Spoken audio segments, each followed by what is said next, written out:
Have you ever looked at your bank account and realized all the money you just had was suddenly gone? There were countless times I have had way less money than I did a few days ago. So where does it go? Most of the time, you're making continuous small purchases without even realizing how much you're spending. A couple days go by, and just with fast food, drinks, or other small purchases, you've already lost so much. To avoid this, you can learn to budget your income and reduce your purchases.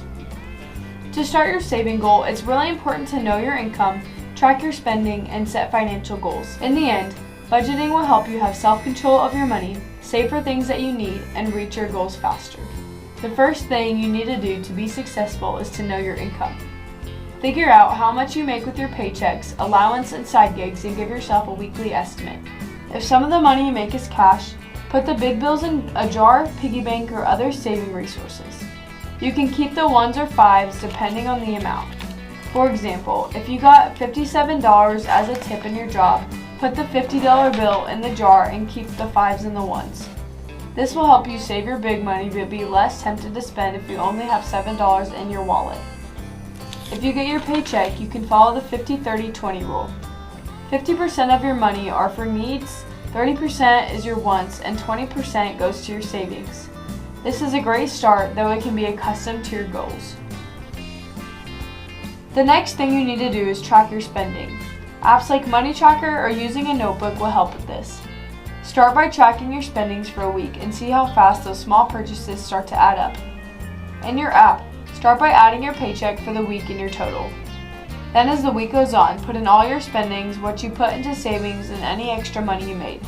You can do this in a notebook as well. Make multiple columns for things like clothes, food, savings, car, and etc.